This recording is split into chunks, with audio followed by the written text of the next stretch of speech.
सौभद्रस्य महाबाहु शंखान दध्मु पृथक पृथक। एक बार इसका उच्चारण सुनते हैं।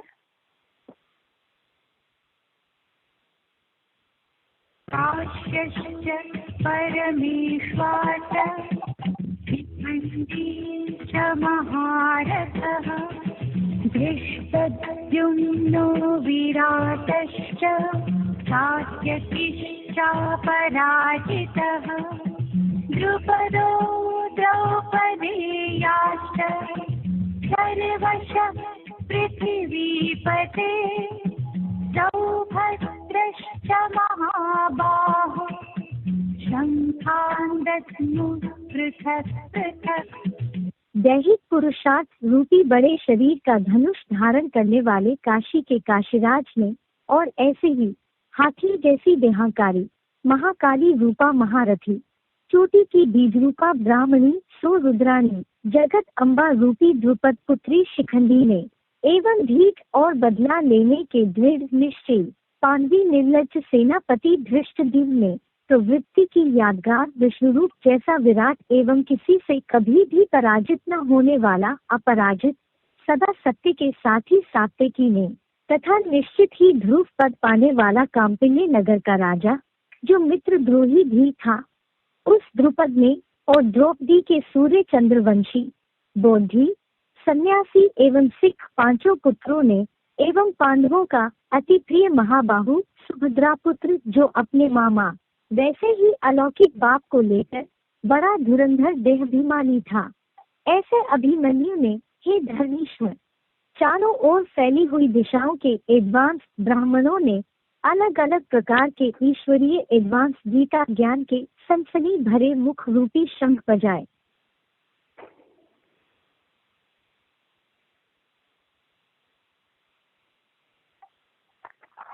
इसका अर्थ पढ़ते एक बार अभी। परमेश्वासः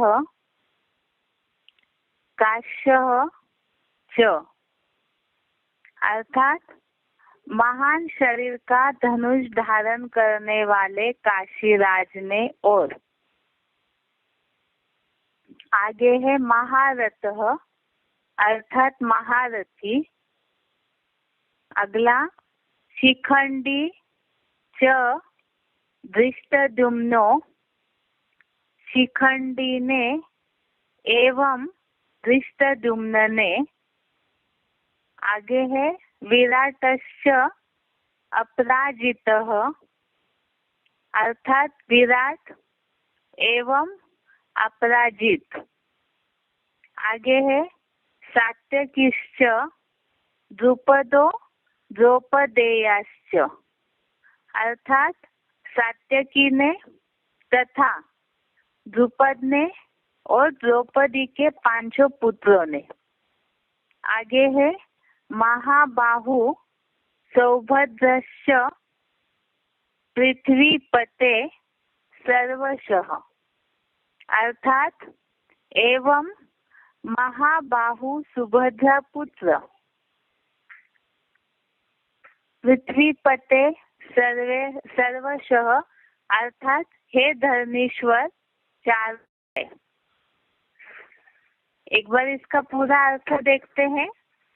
महान शरीर का धनुष धारण करने वाले काशीराज ने और महारथी शिखंडी ने एवं धृष्टद्युम्न ने विराट एवं अपराजित सात्यकी ने तथा द्रुपद ने और द्रौपदी के पांचों पुत्रों ने एवं महाबाहु सुभद्रा पुत्र हे धर्मेश्वर चारों ओर अलग अलग शंख बजाए। अभी इसका क्लैरिफिकेशन सहित अर्थ समझते हैं। यहाँ लिखा है काशीराज के लिए दैहिक पुरुषार्थ रूपी महान शरीर का धनुष धारण करने वाले काशी के काशीराज ने, ये तो हम कोर्स में भी समझे हैं कि धनुष जो है उस पुरुषार्थी जो शरीर है उसे ही धनुष बोला गया है, और जिसमें जितनी मोल्डिंग पावर होगी वो उतना ही अपने पुरुषार्थी जीवन में युद्ध में आगे जा सकते हैं, पुरुषार्थ में आगे जा सकते हैं। तो इसी हिसाब से यहाँ लिखा है दैहिक पुरुषार्थ रूपी, दैहिक माना शरीर रूपी, शरीर जो है तो दैहिक पुरुषार्थ रूपी महान शरीर का धनुष धारण करने वाले काशी के काशीराज ने, और ऐसे ही अर्थात जैसे काशी के काशीराज महान शरीर का धनुष धारण करने वाले हैं, ऐसे ही आगे लिखा है हाथी जैसी देहंकारी महाकाली रूपा महारथी। जो उसके आगे लिखा है शिखंडी, उनका अर्थ बताया है ये पूरा, हाथी जैसे देहंकारी महाकाली रूपा महारथी, चोटी की बीज रूपा ब्रह्मणी, सो रुद्रानी जगत अम्बा रूपी द्रुपद पुत्री शिखंडी ने। हाथी जैसी देहंकारी महाकाली रूपा अर्थात उनमें देह का अहंकार ज्यादा है।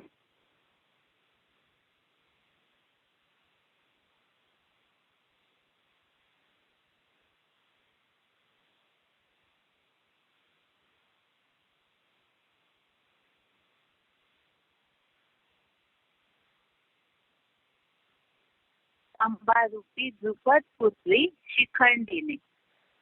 एवं और ढीठ और बदला लेने के दृढ़ निश्चयी निर्लज्ज पांडवी सेनापति धृष्टद्युम्न ने। ढीठ माना एक प्रकार से अड़ियल होना, अपनी बात पे अड़के रहना, और बदला लेने के दृढ़ निश्चयी। तो कौरवों ने जो भी व्यवहार किया पांडवों के साथ, उस भाव से बदला लेने के दृढ़ निश्चयी निर्लज्ज पांडवी सेनापति धृष्टद्युम्न ने। प्रवृत्ति की यादगार विष्णु रूप जैसा विराट, तो विराट राजा के लिए बताया, प्रवृत्ति की यादगार विष्णु रूप जैसा विराट, एवं किसी से कभी भी पराजित न होने वाला अपराजित, अर्थात तो बताया है सदा सत्य के साथी सात्यकी ने, तथा निश्चित ही ध्रुव पद पाने वाला कांपिल्य नगर का राजा, जो भूल से मित्रद्रोही भी था। तो ये मित्रद्रोही द्रुपद राजा के लिए लिखा है। महाभारत में ऐसे दिखाया है कि द्रोणाचार्य से द्रुपद की पहले बहुत अच्छी दोस्ती थी, लेकिन कुछ कारणवश फिर द्रोणाचार्य से उनकी शत्रुता हो जाती है। इस हिसाब से यहाँ लिखा है जो भूल से मित्रद्रोही भी था उस द्रुपद ने, और द्रौपदी के सूर्य, चंद्र और बौद्धि सन्यासी व सिख रूप पांचों पुत्रों ने, एवं पांडवों का अति प्रिय महाबाहु सुभद्रा पुत्र, जो अपने मामा वैसे ही अलौकिक बाप को लेकर बड़ा धुरंधर देह अभिमानी था, ऐसे अभिमन्यु ने। तो एक तो महाबाहु अभिमन्यु जो है वो सुभद्रा का भी पुत्र था, उसके साथ साथ शास्त्रों के हिसाब से कृष्ण मामा लगते थे, और यहाँ अलौकिक बाप अर्थात अर्जुन का बेटा दिखाया जाता है अभिमन्यु। तो इसीलिए भगवान मामा है और पिता एक धनुर्धारी है, महान योद्धा है। इस भाव से अलौकिक बाप को लेकर बड़ा धुरंधर देह अभिमानी था, ऐसे अभिमन्यु ने, हे धरणीश्वर, चारों ओर फैली हुई दिशाओं के एडवांस ब्राह्मणों ने अलग अलग प्रकार के ईश्वरीय एडवांस गीता ज्ञान के सनसनी भरे मुख रूपी शंख बजाए। तो ये जो लिखा हुआ है कि अलग अलग प्रकार के ईश्वरीय एडवांस गीता ज्ञान के सनसनी भरे मुख रूपी शंख बजाए। सनसनी भरे अर्थात जैसे बहुत ज्यादा आवाज फैलाने वाले, इस तरह से ऐसे मुख रूपी शंख बजाए। तो इस श्लोक में जो बताया है कि जितने भी ये पांडव सेना के अलग अलग महारथी थे, जैसे ऊपर कर 5 पांडवों का बताया कि 5 पांडवों ने, जैसे अर्जुन ने देवदत्त नामक, भीम ने पौंड्र नामक, युधिष्ठिर ने अनंत विजय, नकुल ने सुघोष और सहदेव ने मणिपुष्पक नाम का शंख बजाया। अर्थात जो जैसे बड़ा महारथी वैसे ही अपने मुख से भगवान की प्रत्यक्षता का जो शंख बजाते हैं। इसी तरह से इस श्लोक में भी यही बताया कि काशी के काशी राज ने और ऐसे ही शिखंडी ने, सेनापति दृष्टद्युम्न ने, विराट ने, सात्यकी ने और द्रौपदी के 5 पुत्रों ने, सुभद्रा पुत्र अभिमन्यु ने अलग अलग प्रकार के और भी ऐसे चारों दिशाओं में जो फैले हुए ब्राह्मण है, एडवांस ब्राह्मण, वो भी एक प्रकार से योद्धाएं हैं। तो उन्होंने ईश्वरीय एडवांस गीता ज्ञान के सनसनी भरे मुख रूपी शंख बजाए। कल वैसे एक पॉइंट पढ़ के सुनाया था कि वास्तव में शंख बजाना क्या है। तो जैसे मुख से आवाज आती है वैसे ही यहाँ पर भी शंख से आवाज आती है। तो ये मुख ही वास्तव में शंख है, जिसके लिए वार्तालाप 1420 डिस्कशन नंबर 1420, इसमें शंख बजाने के लिए और एक पॉइंट आया है। यह मुख क्या है? शंख है। जब आवाज मुख से निकलती है तो शंख की चारों तरफ ध्वनि जाती है। चारों ओर मुख रूपी शंख दिखाए हैं। गीता में कौरवों, पांडवों, भीष्म पितामह, श्री कृष्ण ने अपने अपने शंख बजाए। मुख में से आवाज निकलती है, वो ज्ञान शंख एक जैसी आवाज करते हैं या अलग अलग, एक प्रकार का ज्ञान सुनाने वाले होते हैं या अलग अलग प्रकार का ज्ञान सुनाते हैं। तो चैतन्य शंख हुए या जड़। तो यहाँ चैतन्य शंख माना जो भी पुरुषार्थी ब्राह्मण शिव बाबा की प्रत्यक्षता के लिए अलग अलग एडवांस नॉलेज का या एक व्यापी बाप के परिचय का जो ज्ञान के शंख बजाते हैं, तो वास्तव में यही शंख बजाना है। अभी तक जैसे हमने समझते आए ऊपर से कि भीष्म पितामह ने परमात्मा सर्वव्यापी का अज्ञानता का शंख बजाया। उसके बाद अलग अलग कौरवों ने अपना ज्ञान सुनाना शुरू किया। तो टीवी, मीडिया, चैनल्स में जो उनकी अज्ञानता की आवाजें आने लगी या तो ग्लानि की आवाजें आने लगी, तो युद्ध की शुरुआत हुई। तो युद्ध की शुरुआत होने के बाद इस तरह से ज्ञान अज्ञान की आवाजें आने के बाद फिर पांडव भी चुप तो नहीं रहेंगे। तो इसीलिए पांडवों की तरफ से भी सबसे पहले ऋषिकेश ने, अर्थात भगवान का जो साकार तन है, उनके द्वारा पांचजन्य शंख बजाया गया। जो बताया पंचमुखी ब्रह्मा का जो मुखिया है वही वास्तव में पांचजन्य शंख बजाते हैं। और उसके बाद बाकी पांडवों ने भी अलग अलग भगवान के प्रत्यक्षता का शंख बजाया। इसी तरह से उनके पीछे फिर जो भी एडवांस ब्राह्मण है या जो भी पांडवों की सेना में अलग अलग महारथी है, वो भी भगवान के प्रत्यक्षता का अलग अलग प्रकार का मुख रूपी शंख बजाते हैं।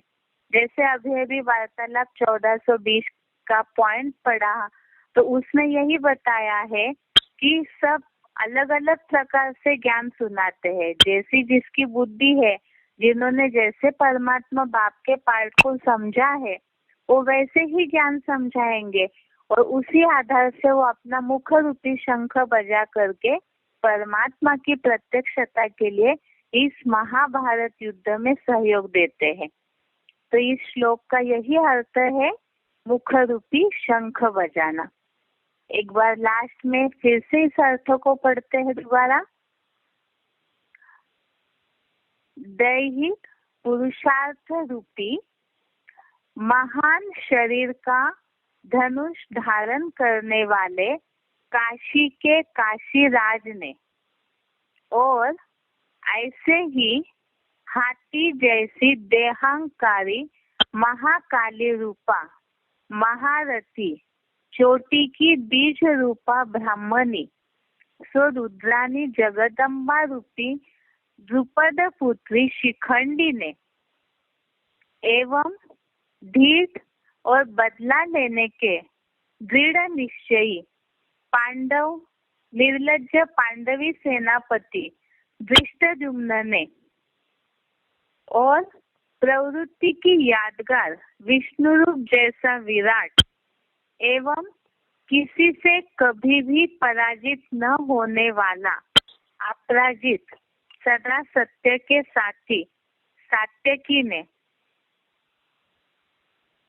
तथा निश्चित ही ध्रुव पद पाने वाला काम्पिल्य नगर का राजा जो भूल से मित्र द्रोही भी था, उस द्रुपद ने और द्रौपदी के सूर्य चंद्र और बौद्धि सन्यासी व सिखरू पांचों पुत्रों ने एवं पांडवों का अति प्रिय महाबाहु सुभद्रा पुत्र जो अपने मामा वैसे ही अलौकिक बाप को लेकर बड़ा धुरंधर देह अभिमानी था, ऐसे अभिमन्यु ने हे धरणीश्वर चारों ओर फैली हुई दिशाओं के एडवांस ब्राह्मणों ने अलग अलग प्रकार के ईश्वरीय एडवांस गीता ज्ञान के सनसनी भरे मुख रूपी शंख बजाए। अभी ये महाभारत का समय चल रहा है, तो इसीलिए जो जितना शिव बाबा की प्रत्यक्षता में सहयोग देंगे अपना मुख रूपी शंख बजाकर, तो वो महाभारत युद्ध में उतना ही अपनी जीत पा लेंगे। आज के लिए ये श्लोक हो गया। आगे है बेसिक कोर्स का टॉपिक।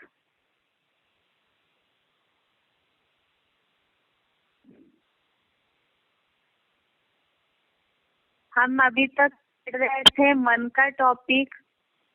जैसे मन के लिए अभी तक हमने समझा है कि वास्तव में इंद्रिया जो है मन को बलपूर्वक खींच लेती है, चाहे वो कितना भी बुद्धिमान पुरुष हो, लेकिन इंद्रिया जो है मन को बलपूर्वक खींच लेती है।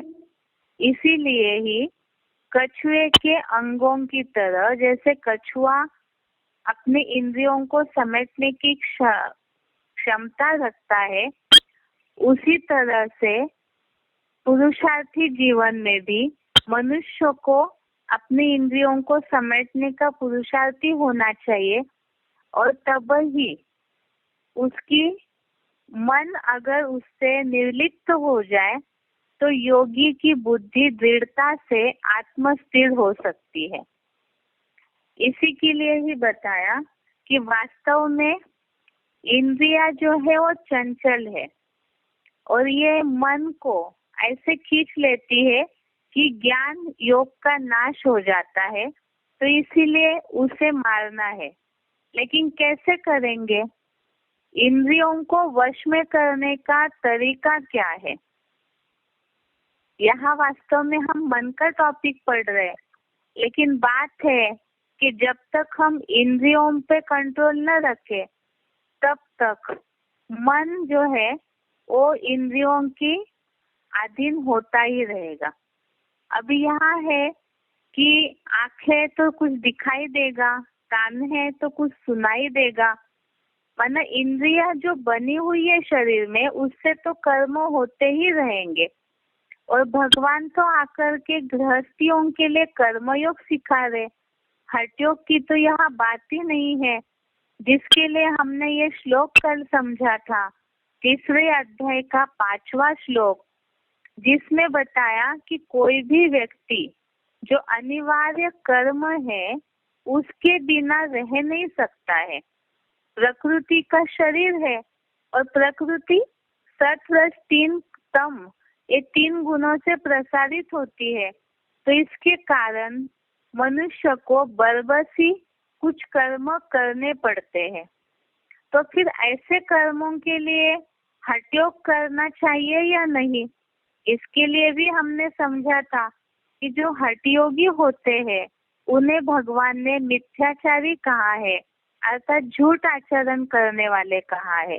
तो जबरियन इंद्रियों को रोक लिया, विषय भोग अर्थात जो कर्म है दैनिक उसको रोक लिया और फिर मन से उसे याद करते जा रहे उन कर्मों को, इंद्रियों के भोगों को, तो उसे मिथ्याचारी कहा है।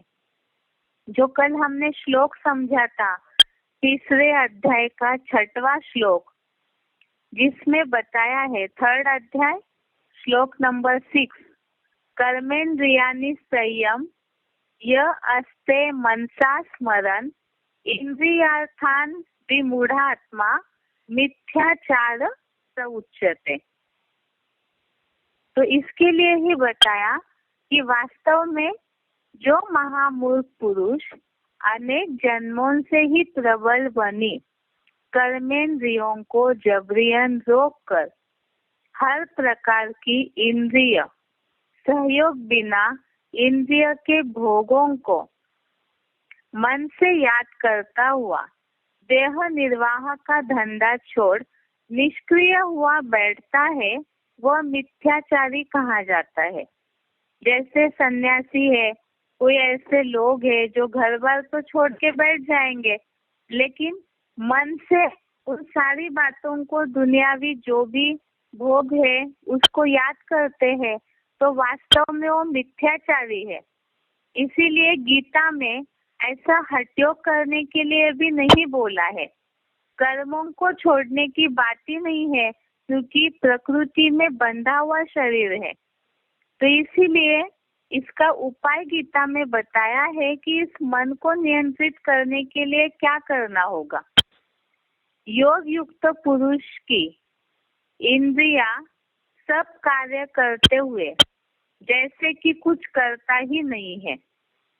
इसके लिए कल गीता का श्लोक हमने पढ़ा था, 5वें अध्याय का 8वां 9वां श्लोक, अध्याय 5 श्लोक नंबर 8, 9।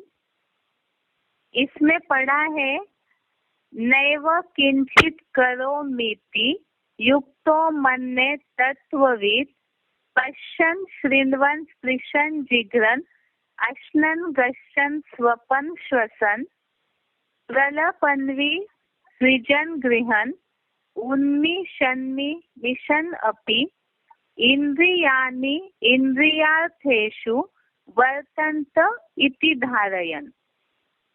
अर्थात शिव बाबा की याद मग्न 23 तत्वों का जानकार प्रकृतिकृत कर्म और कर्ण आदि अर्थात कान आदि ज्ञान इंद्रिया इंद्रियों के स्वाभाविक भोगों में लगी हुई है, ऐसा निश्चय धारण करते हुए देखते, सुनते, छूते, सूंघते, खाते, जाते, सोते, श्वास लेते, बोलते, मलमूत्र त्यागते, कुछ लेते हुए आंखें खोलते और बंद करते भी कुछ भी नहीं करता, ऐसे मानता है, ऐसा आत्म ज्योति में स्थिर योगी करता है।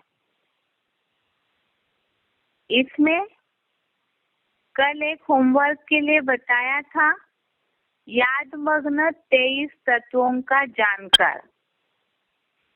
इसका जवाब के लिए बताया था कि शुरू के 10 अध्याय में इसका जवाब है। तो 6वें अध्याय के 21वें श्लोक में 23 तत्वों की बात आई हुई है और उसी में ब्रैकेट में लिखा है 13वें अध्याय का 5वां श्लोक। ये जो 13वें अध्याय का 5वां श्लोक है, इसमें 23 तत्वों की बात आई हुई है, जो बताया है उन 23 तत्वों के बारे में। एक बार वो 23 तत्वों को पढ़ रहे हैं। ये है 13वें अध्याय का 5वां श्लोक। महाभूतानि अहंकारो बुद्धि ही अव्यक्तम एव च। 13वें अध्याय का 5वां श्लोक, अध्याय 13 श्लोक नंबर 5। इसमें 23 तत्वों की जानकारी लिखी हुई है। महाभूतानि अहंकारो बुद्धि ही अव्यक्तम एव च। इंद्रियाणि दश एकम च पंच च इंद्रिय गोचरा। इसके अर्थ में क्लियर से 23 तत्व लिखे हैं।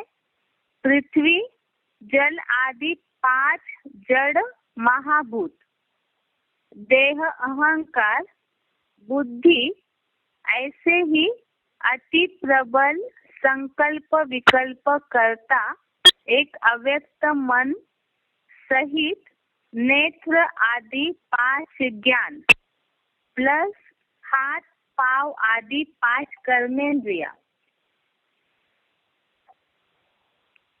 और 5 ही स्वर्ग में संभोग मीडिया ज्ञानेन्द्रियों के शब्द, स्पर्श, रूप, रस, गंध, विषय भोग। और उसके नीचे श्लोक में भी लिखा है इच्छा, द्वेष, सुख, दुख, चेतना, धारणा, शक्ति। ये तो ऊपर वर्णित कुल 23 तत्व। इस तरह से 23 तत्वों की जानकारी 13वें अध्याय के 5वें श्लोक में दी है। अर्थात यहाँ है कि 5 तत्व ज्ञानेन्द्रिया, कर्मेंद्रिया, मन, बुद्धि और शब्द, रूप, रस, गंध, अर्थात ये शरीर जिनके द्वारा अपना भोग सेवन करता है, जैसे कानों से शब्द सुनता है, गंध सूंघता है, रस लेता है, इस तरह से ये सारे मिलकर के 23 तत्व। तो ये 23 तत्वों का जानकार। यहाँ इस शब्द का अर्थ ये है, अभी शुरू से पढ़ते हैं, शिव बाबा की याद मग्न, अर्थात शिव बाबा की याद में लगे रहने वाले, याद में मग्न होने वाले और साथ में इन 23 तत्वों के जानकार।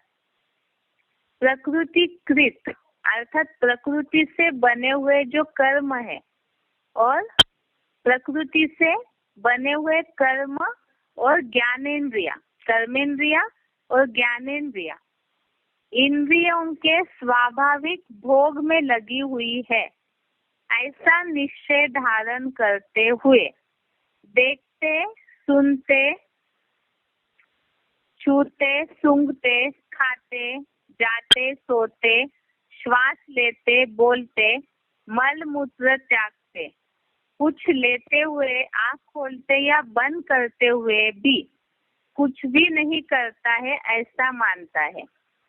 अर्थात याद में रह करके अगर मन बुद्धि भ्रुकुटी के बीच में जो आत्मा स्टार है, आत्मा ज्योति में लगी हुई है, माना मन बुद्धि आत्मिक स्थिति में पूरी तरह से स्थिर है, तो आत्मिक स्थिति जितनी यथार्थ होगी उतना शिव बाबा की याद में भी मग्न रहेंगे। और ऐसा जो योगी है वो अकर्ता है, अर्थात जो याद में रहेंगे तो उनसे पाप कर्म होने की तो बात ही नहीं है। तो ये सारे कर्मों का लेपछेप नहीं लगेगा, अर्थात कोई भी भोग स्वीकार नहीं करेगी इंद्रिया। इसके लिए ही बताया हुआ है। वास्तव में कर्म छोड़ने की बात नहीं है। योग युक्त तो पुरुष जो है वो सारे कार्य करते हुए भी जैसे कुछ करता नहीं, अर्थात वो जब उसका रस नहीं लेगा, आनंद नहीं लेगा, स्वभावतः ये कार्य करने हैं इसी हिसाब से करेगा, तो उसके अनुसार ही मन उसमें लगेगा नहीं। तो ऐसा जो योगी है वो अकर्ता हो जाता है। इसी के लिए बताया है। वास्तव में यह हठ योग छोड़ने की बात नहीं है। तो मन की स्थिति क्या होनी चाहिए, इस श्लोक का सार यही है कि आत्मक स्थिति में, आत्म ज्योति में स्थिर बुद्धि हो, शिव बाबा की याद हो, तो ऐसे कर्मों का कोई असर नहीं होगा, जैसे करते हुए भी वो कुछ करता नहीं है। अब इसके लिए बताया कि गीता में श्लोक भी आया हुआ है कि कुछ ऐसे भी है जो कर्म को तो छोड़ देते हैं, लेकिन बुद्धि से उसका जो रस लेने की इच्छा शक्ति है उसे नहीं छोड़ते हैं। जैसे दूसरे अध्याय का 59वां श्लोक, अध्याय 2 श्लोक नंबर 59, इसमें भावार्थ बताया है कि विषय भोग त्याग करने वाला पुरुष के भोग हटते हैं, रस लेने की आसक्ति नहीं हटती, परंतु स्थित प्रज्ञ की आसक्ति भी परमार्थ को देखकर हट जाती है।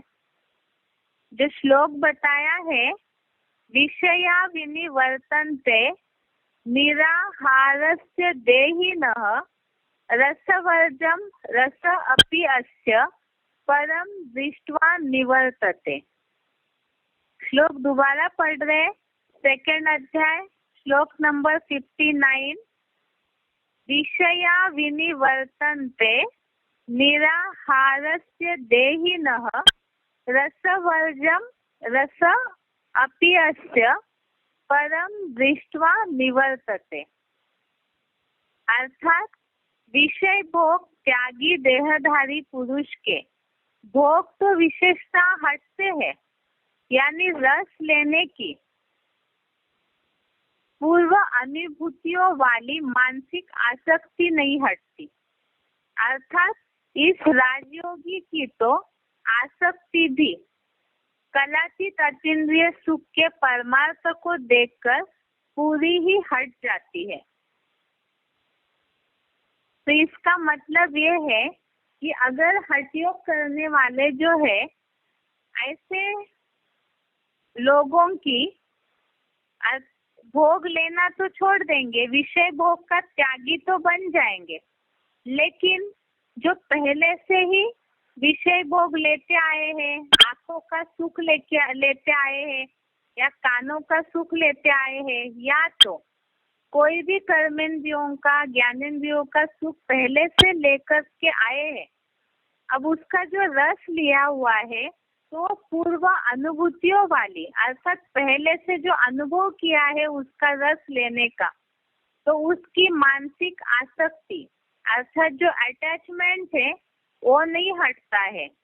लेकिन राजयोगी जिसकी मन बुद्धि आत्म ज्योति में स्थिर है और परमात्मा की याद में मग्न है, तो ऐसा जो राजयोगी होगा उसकी आसक्ति अतीन्द्रिय सुख के परमार्थ को देखकर पूरी हट जाती है। तो यह हठ योगी और राजयोगियों के मन की स्थिति का अंतर समझ में आता है कि जो हठ योगी होंगे वो मन से कोई भी विषय भोग को नहीं छोड़ते हैं, और राजयोगी जो है उन्हें जब परमार्थ की प्राप्ति या अतीन्द्रिय सुख की प्राप्ति महसूस हो जाएगी जो वाइब्रेशंस का सुख है, मन का जो अपना सुख है, वो जब प्राप्त हो जाएगा, उसका अनुभव हो जाएगा, तो उस अनुभव के आगे ये जो हठयोगीपना है या ये जो रस लेने की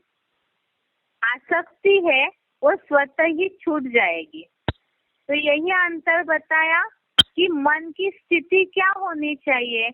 मन आत्म ज्योति में स्थिर हो, अर्थात आत्मिक स्थिति की प्रैक्टिस अच्छी हो, एकाग्रता अच्छी हो और शिव बाबा की याद उसमें समाई हुई है, तो कोई भी प्रकार के कर्मेंद्रिया या ज्ञान इंद्रियों का सुख लेने की बुद्धि में, मन में संकल्प नहीं चलेंगे।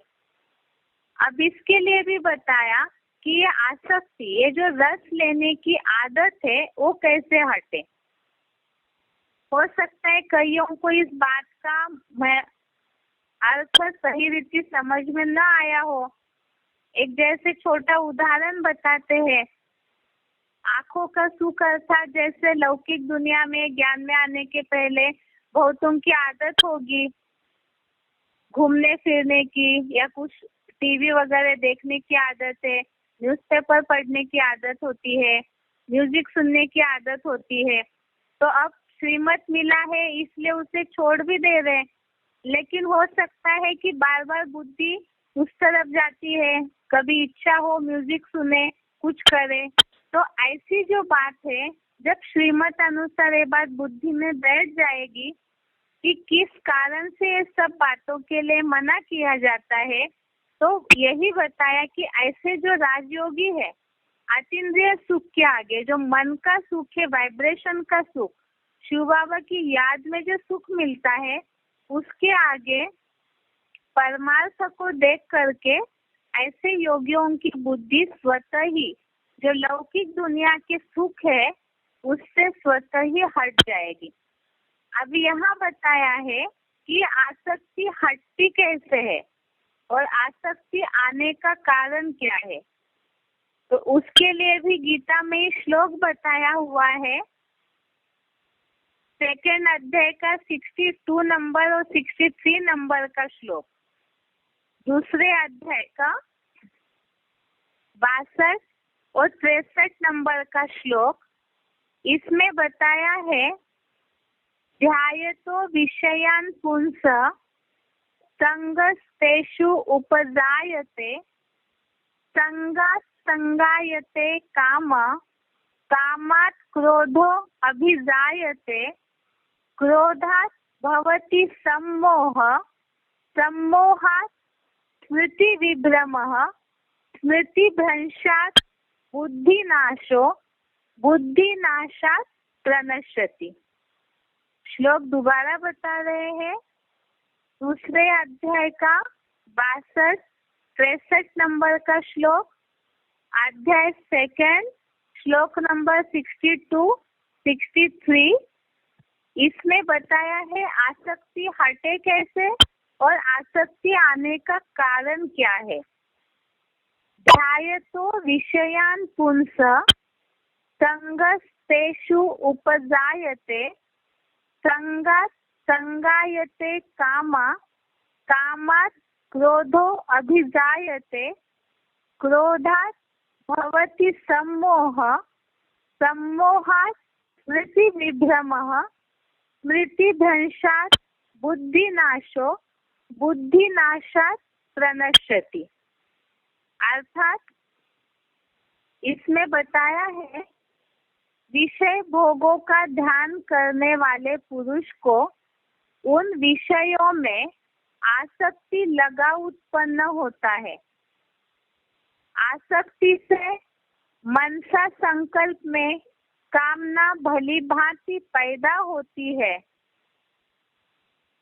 दैहिक विकारी कामना पूरी न होने से अनियंत्रित क्रोध जोर से उत्पन्न होता है और क्रोध से संपूर्ण मूर्छा आती है।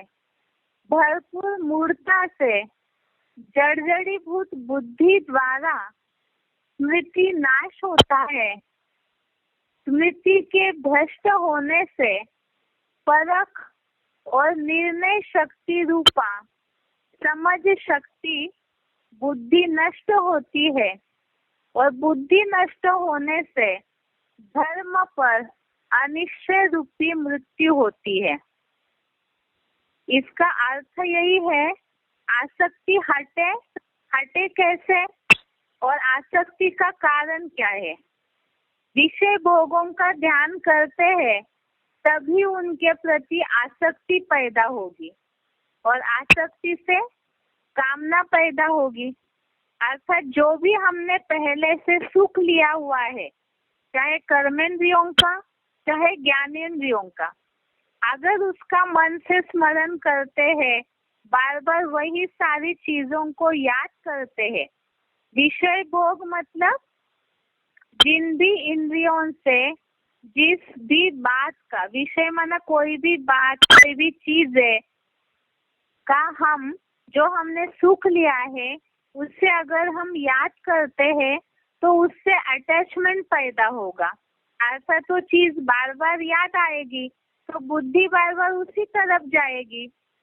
अर्थात आसक्ति से फिर कामना पैदा होगी, माना इच्छाएं पूरी होने लगती है और जब वो इच्छाएं पूरी नहीं होगी तो क्रोध आता है, गुस्सा आता है, तो उससे मूढ़ता आती है। मूढ़ता माना यहाँ बताया संपूर्ण मोह, या एक प्रकार से बुद्धि पूरी खराब हो जाएगी तो उससे स्मृति का नाश हो जाएगा।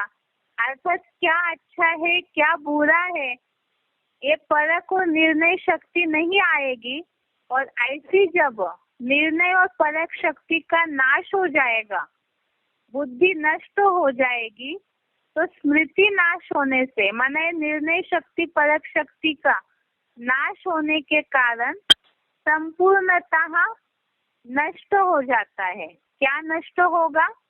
तो धर्म पर अनिश्चय आता है। अर्थात कलयुगांत में तामसी अवस्था में इस तरह से कहीं ना कहीं विकारों में आसक्ति तो होते रहती है। अब उसके कारण जब बुद्धि का नाश हो जाएगा तो बुद्धि का नाश होने के कारण अनिश्चय रूपी मृत्यु होती है। तो इसमें यहाँ ज्ञान के आधार से भी हम इस बात को समझ सकते हैं कि अभी जो निश्चय अनिश्चय का चक्र चल रहा है ब्राह्मणों का, तो उसका क्या कारण है? तो उसका कारण यही है, कहीं ना कहीं बुद्धि बार बार कोई ना कोई बात में भागती है, विषय भोगों का ध्यान करते हैं, और उसके कारण जब आसक्ति पैदा होती है, कामनाएं पैदा होती है, इच्छाएं निर्माण होती है, उन इच्छाओं की पूर्ति न होने पर क्रोध आता है। और जैसे गुस्सा के लिए दुनिया में भी कहते हैं कि क्रोधी के घर के तो सारे मटके भी सूख जाते हैं। अर्थात यहाँ भाव यही है कि उससे बुद्धि का नाश हो जाता है। जब क्रोध ज्यादा आता है तो व्यक्ति को क्या करना है क्या नहीं करना है समझ नहीं आता है, और जब ऐसे बुद्धि का नाश हो जाता है तो फिर धर्म पर अनिश्चय आ जाता है। तो यह धर्म का ज्ञान दाता तो शिव बाबा है, तो शिव बाबा पे ही अनिश्चय आता है। यहाँ यही है कि वास्तव में मन बुद्धि को आत्मिक स्थिति में स्थिर करे, देह के भान में, इंद्रियों के सुख में न लाए। जो स्वाभाविक बने हुए दैनिक कर्म है उन्हें तो करना है, लेकिन उनमें आसक्ति नहीं आनी चाहिए। अगर ऐसी आसक्ति नहीं आएगी, मन पूरा डिटैच रहेगा तो बुद्धि को भी स्थिर करेगा, और मन बुद्धि स्थिर हो जाएगी तो ऑटोमेटिकली ही अतीन्द्रिय सुख की अनुभूति भी होगी। इसी के लिए ही आगे यहाँ श्लोक बताया है कि जब मन इंद्रियों का अनुसरण करने लगता है तो बुद्धि को हर लेता है। अर्थात जो बताया बुद्धि नष्ट हो जाती है, तो मन जब इंद्रिया जो है वो तो विषय भोगों की ओर बार बार खींचेंगे। क्यों? ऊपर के श्लोक में आया है संगात संगायते कामा, अर्थात ऐसे ऐसी आत्माओं का संग करेंगे तो ऐसे देह भान में रहने वालों का संग करेंगे तो ऑटोमेटिकली उनके मन में इच्छाएं उत्पन्न होगी, क्योंकि संग से ही कामना आती है और कामना से क्रोध आता है। तो इसीलिए यहाँ इंद्रियों का जो भोग है वो ऑटोमेटिकली ही मन को खींचता है, और जब मन इंद्रियों के चंचलता के अनुसार कर्म करेगा तो बुद्धि को हर लेता है, अर्थात बुद्धि नष्ट हो जाती है। इसी के लिए यहाँ सेकंड अध्याय का 67वां श्लोक है, अध्याय 2 श्लोक नंबर 67, सेकंड अध्याय श्लोक नंबर 67, जिसमें यहाँ बताया है कि मन किस तरह से इंद्रियों के धारा में बहता है।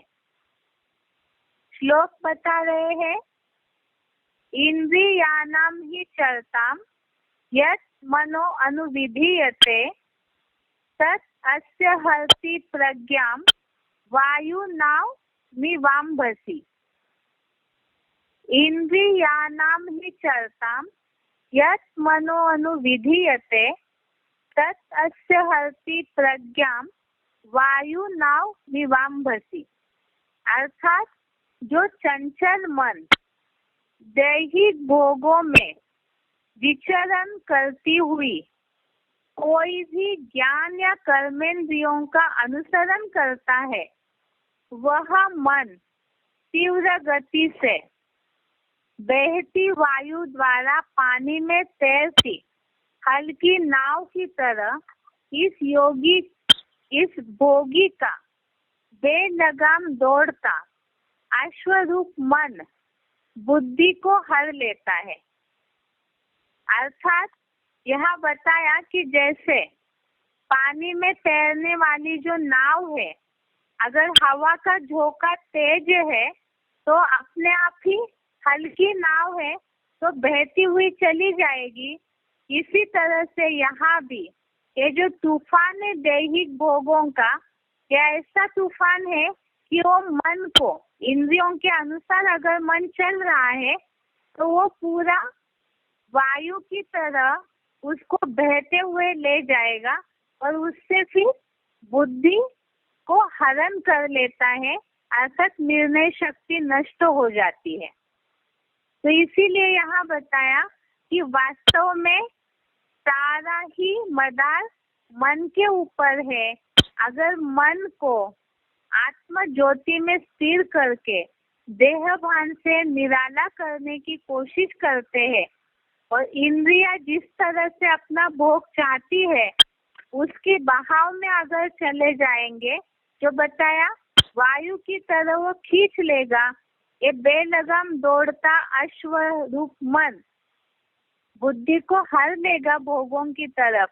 इसीलिए जरूरी है कि मन को ही आत्म ज्योति में स्थिर करे, अर्थात एकाग्र करे, तो इससे अपने आप ही बुद्धि भी दृढ़ता पूर्वक स्थिर हो जाएगी। इसके लिए ही आगे और एक श्लोक आया हुआ है जिसमें बताया कि मन जो है वो इंद्रियों के विषयों के पीछे क्यों भागता है।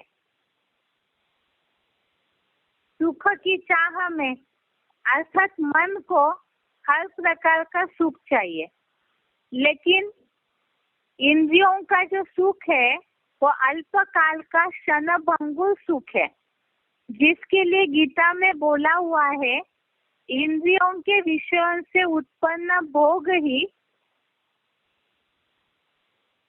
आदि और अंत वाले हैं, इसीलिए बुद्धिमान लोग उनमें रमन नहीं करते हैं। इंद्रियों के विषयों से उत्पन्न भोग ही दुखों के जन्मदाता है।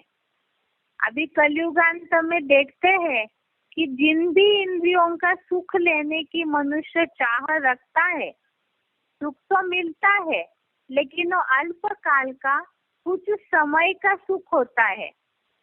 सदा काल का सुख मिले कोई भी इंद्रियों के भोग से, ऐसे नहीं होता है। आदि और अंत में वो दुखदायी बनेंगे। इसीलिए जो बुद्धि से काम लेने वाले हैं बुद्धि जिनकी स्थिर है वो लोग इंद्रियों के विषय भोगों में, उनके सुख में अर्थात देह के भान के सुख में रमन नहीं करेंगे। तो उसके लिए क्या उपाय है और गीता में क्या बताया है उसके बारे में हम कल समझेंगे। आज के लिए इतना ही। Om Shanti. This session is no longer being recorded.